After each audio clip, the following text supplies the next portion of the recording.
Chapter 5 of the Enchanted April by Elizabeth Von Arnim. It was cloudy in Italy, which surprised them. They had expected brilliant sunshine. But never mind, it was Italy, and the very clouds looked fat. Neither of them had ever been there before. Both gazed out of the windows with rapt faces. The hours flew as long as it was daylight, and after that there was the excitement of getting nearer, getting quite near, getting there.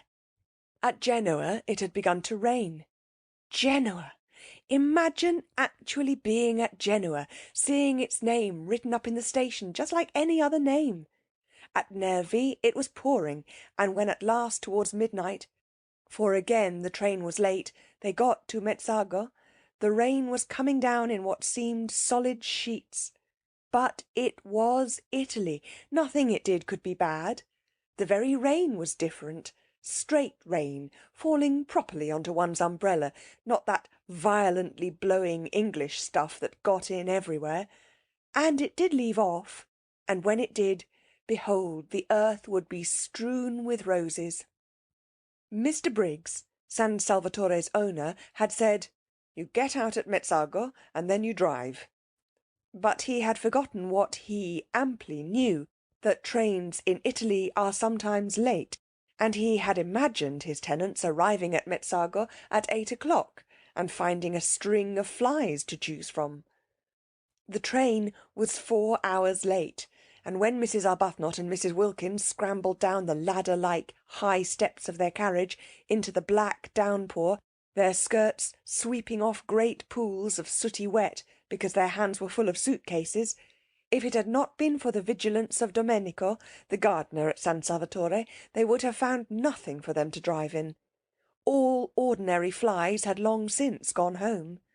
Domenico, foreseeing this, had sent his aunt's fly, driven by her son, his cousin, and his aunt and her fly lived at Castagneto, the village crouching at the feet of San Salvatore, and therefore, however late the train was, the fly would not dare come home without containing that which it had been sent to fetch. Domenico's cousin's name was Beppo, and he presently emerged out of the dark, where Mrs. Arbuthnot and Mrs. Wilkins stood, uncertain what to do next after the train had gone on, for they could see no porter, and they thought, from the feel of it, that they were standing not so much on a platform as in the middle of the permanent way. Beppo, who had been searching for them, emerged from the dark with a kind of pounce, and talked Italian to them vociferously. Beppo was a most respectable young man, but he did not look as if he were, especially not in the dark, and he had a dripping hat slouched over one eye. They did not like the way he seized their suitcases. He could not be, they thought, a porter. However, they presently, from out of his streaming talk, discerned the words San Salvatore, and after that they kept on saying them to him, for it was the only Italian they knew, as they hurried after him, unwilling to lose sight of their suitcases, stumbling across rails and through puddles, out to where in the road a small high fly stood. Its hood was up, and its horse was in an attitude of thought. They climbed in, and the minute they were in, Mrs. Wilkins, indeed, could hardly be called in, the horse awoke with a start from its reverie, and immediately began going home rapidly, without Beppo, without the suitcases. Beppo darted after him, making the night ring with his shouts, and caught the hanging reins just in time. He explained proudly, and as it seemed to him with perfect clearness, that the horse always did that, being a fine animal, full of corn and blood, and cared for by him, Beppo, as if he were his own son, and the ladies mustn't be alarmed.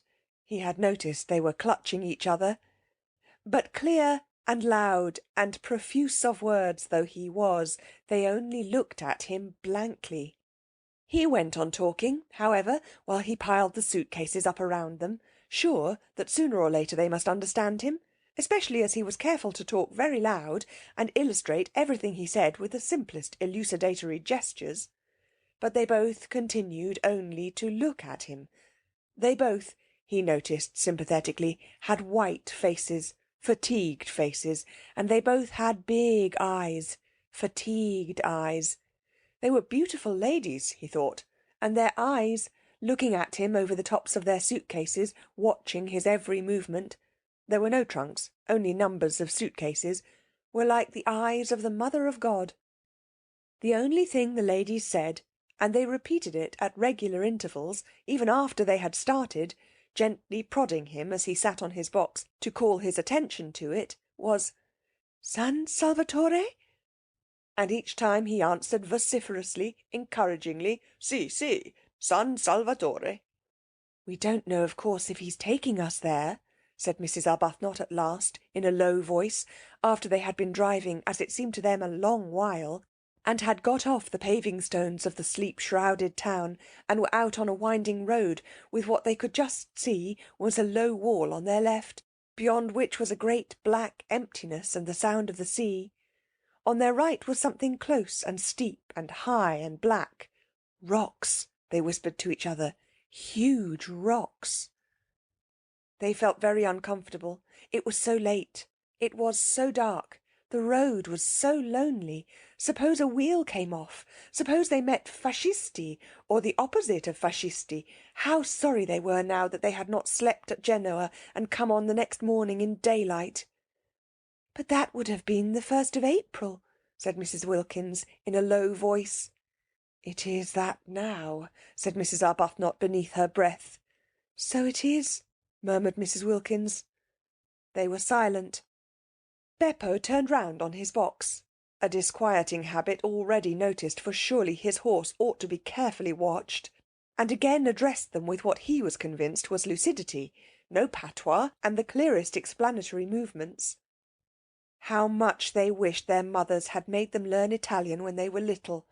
If only now they could have said, "Please sit round the right way and look after the horse." They did not even know what horse was in Italian. It was contemptible to be so ignorant. In their anxiety, for the road twisted round great jutting rocks, and on their left was only the low wall to keep them out of the sea should anything happen, they too began to gesticulate, waving their hands at Beppo, pointing ahead. They wanted him to turn round again and face his horse, that was all. He thought they wanted him to drive faster, and there followed a terrifying 10 minutes, during which, as he supposed, he was gratifying them. He was proud of his horse, and it could go very fast. He rose in his seat, the whip cracked, the horse rushed forwards, the rocks leapt towards them, the little fly swayed, the suitcases heaved. Mrs. Arbuthnot and Mrs. Wilkins clung. In this way they continued, swaying, heaving, clattering, clinging, till at a point near Castagneto there was a rise in the road, and on reaching the foot of the rise the horse, who knew every inch of the way, stopped suddenly, throwing everything in the fly into a heap, and then proceeded up at the slowest of walks. Beppo twisted himself round to receive their admiration, laughing with pride at his horse. There was no answering laugh from the beautiful ladies. Their eyes, fixed on him, seemed bigger than ever, and their faces against the black of the night showed milky. But here, at least, once they were up the slope, were houses. The rocks left off, and there were houses. The low wall left off, and there were houses. The sea shrunk away, and the sound of it ceased, and the loneliness of the road was finished. No lights anywhere, of course, nobody to see them pass, and yet Beppo, when the houses began, after looking over his shoulder and shouting "Castagneto" at the ladies, once more stood up and cracked his whip, and once more made his horse dash forward. "We shall be there in a minute," Mrs. Arbuthnot said to herself, holding on. "We shall soon stop now," Mrs. Wilkins said to herself, holding on.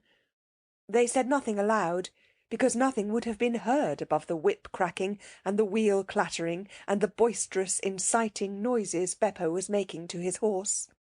Anxiously they strained their eyes for any sight of the beginning of San Salvatore. They had supposed and hoped that after a reasonable amount of village A medieval archway would loom upon them, and through it they would drive into a garden and draw up at an open, welcoming door, with light streaming from it, and those servants standing in it who, according to the advertisement, remained. Instead, the fly suddenly stopped. Peering out, they could see that they were still in the village street, with small dark houses each side, and Beppo, throwing the reins over the horse's back as if completely confident this time that he would not go any farther, got down off his box. At the same moment, springing, as it seemed, out of nothing, a man and several half-grown boys appeared on each side of the fly and began dragging out the suitcases. "No, no, San Salvatore! San Salvatore!" exclaimed Mrs. Wilkins, trying to hold on to what suitcases she could. "Si, si, San Salvatore!" they all shouted, pulling. "This can't be San Salvatore," said Mrs. Wilkins, turning to Mrs. Arbuthnot, who sat quite still, watching her suitcases being taken from her with the same patience she applied to lesser evils. She knew she could do nothing if these men were wicked men, determined to have her suitcases. "I don't think it can be," she admitted, and could not refrain from a moment's wonder at the ways of God. Had she really been brought here, she and poor Mrs. Wilkins, after so much trouble in arranging it, so much difficulty and worry, along such devious paths of prevarication and deceit, only to be... She checked her thoughts, and gently said to Mrs. Wilkins, while the ragged youths disappeared with the suitcases into the night, and the man with the lantern helped Beppo pull the rug off her, that they were both in God's hands. And for the first time, on hearing this, Mrs. Wilkins was afraid. There was nothing for it but to get out. Useless to try to go on sitting in the fly, repeating San Salvatore. Every time they said it, and their voices each time were fainter, Beppo and the other man merely echoed it in a series of loud shouts. If only they had learned Italian when they were little! If only they could have said, "We wish to be driven to the door!" But they did not even know what door was in Italian. Such ignorance was not only contemptible, it was, they now saw, definitely dangerous. Useless, however, to lament it now. Useless to put off whatever it was that was going to happen to them by trying to go on sitting in the fly. They therefore got out. The two men opened their umbrellas for them and handed them to them. From this they received a faint encouragement, because they could not believe that if these men were wicked they would pause to open umbrellas. The man with the lantern then made signs to them to follow him, talking loudly and quickly, and Beppo, they noticed, remained behind. Ought they to pay him? Not, they thought, if they were going to be robbed and perhaps murdered. Surely on such an occasion one did not pay. Besides, he had not, after all, brought them to San Salvatore. Where they had got to was evidently somewhere else. Also, he did not show the least wish to be paid. He let them go away into the night with no clamour at all. This, they could not help thinking, was a bad sign. He asked for nothing, because presently he was to get so much. They came to some steps. The road ended abruptly in a church and some descending steps. The man held the lantern low for them to see the steps. "San Salvatore?" said Mrs. Wilkins once again, very faintly, before committing herself to the steps. It was useless to mention it now, of course, but she could not go down steps in complete silence. No mediaeval castle, she was sure, was ever built at the bottom of steps. Again, however, came the echoing shout, "Si, si, San Salvatore!" They descended gingerly, holding up their skirts, just as if they would be wanting them another time, and had not in all probability finished with skirts for ever. The steps ended in a steeply sloping path, with flat stone slabs down the middle. They slipped a good deal on these wet slabs, and the man with the lantern, talking loudly and quickly, held them up. His way of holding them up was polite. "Perhaps," said Mrs. Wilkins, in a low voice to Mrs. Arbuthnot, "it is all right after all." "We're in God's hands," said Mrs. Arbuthnot again, and again Mrs. Wilkins was afraid. They reached the bottom of the sloping path, and the light of the lantern flickered over an open space with houses round three sides. The sea was the fourth side, lazily washing backwards and forwards on pebbles.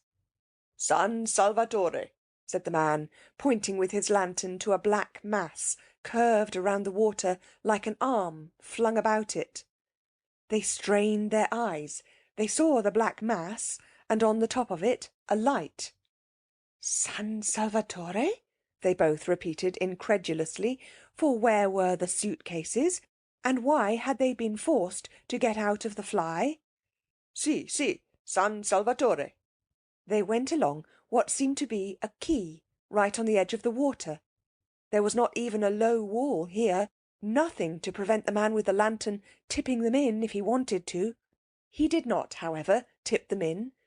Perhaps it was all right after all, Mrs. Wilkins again suggested to Mrs. Arbuthnot on noticing this, who this time was herself beginning to think that it might be, and said no more about God's hands.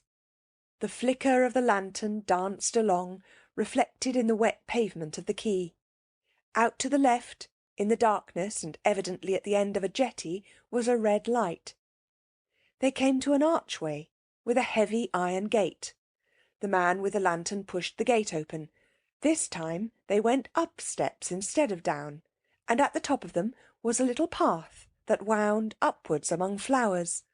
They could not see the flowers, but the whole place was evidently full of them. It here dawned on Mrs. Wilkins that perhaps the reason why the fly had not driven them up to the door was that there was no road, only a footpath. That also would explain the disappearance of the suitcases. She began to feel confident that they would find their suitcases waiting for them when they got up to the top. San Salvatore was, it seemed, on the top of a hill, as a medieval castle should be. At a turn of the path they saw above them, much nearer now and shining more brightly, the light they had seen from the quay. She told Mrs. Arbuthnot of her dawning belief, and Mrs. Arbuthnot agreed that it was very likely a true one. Once more, but this time in a tone of real hopefulness, Mrs. Wilkins said, pointing upwards at the black outline against the only slightly less black sky, "San Salvatore?" And once more, but this time comfortingly, encouragingly, came back the assurance, "Si, si, San Salvatore."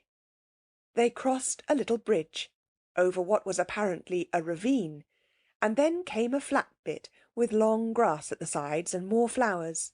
They felt the grass flicking wet against their stockings, and the invisible flowers were everywhere.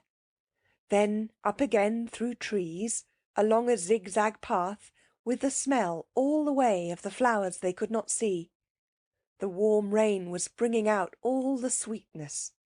Higher and higher they went in this sweet darkness, and the red light on the jetty dropped farther and farther below them. The path wound round to the other side of what appeared to be a little peninsula. The jetty and the red light disappeared. Across the emptiness on their left were distant lights. "Mezzago," said the man, waving his lantern at the lights. "Si, si," they answered, for they had by now learned si, si, upon which the man congratulated them with a great flow of polite words, not one of which they understood, on their magnificent Italian. For this was Domenico, the vigilant and accomplished gardener of San Salvatore, the prop and stay of the establishment, the resourceful, the gifted, the eloquent, the courteous, the intelligent Domenico. Only they did not know that yet. And he did in the dark, and even sometimes in the light, look, with his knife-sharp, swarthy features and swift panther movements, very like somebody wicked.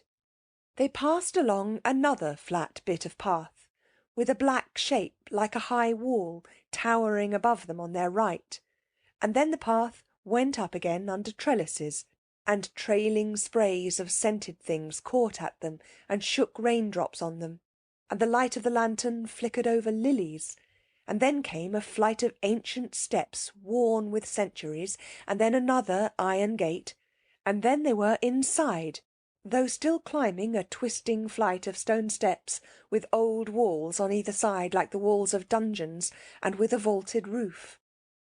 At the top was a wrought iron door, and through it shone a flood of electric light. "Ecco," said Domenico, lithely running up the last few steps ahead and pushing the door open. And there they were, arrived, and it was San Salvatore, and their suitcases were waiting for them, and they had not been murdered. They looked at each other's white faces and blinking eyes very solemnly. It was a wonderful moment. Here they were, in their mediaeval castle at last. Their feet touched its stones. Mrs. Wilkins put her arm round Mrs. Arbuthnot's neck and kissed her. "The first thing to happen in this house," she said softly, solemnly, "shall be a kiss." "Dear Lottie," said Mrs. Arbuthnot. "Dear Rose," said Mrs. Wilkins, her eyes brimming with gladness. Domenico was delighted. He liked to see beautiful ladies kiss. He made them a most appreciative speech of welcome, and they stood arm in arm, holding each other up, for they were very tired, blinking smilingly at him, and not understanding a word. End of chapter 5.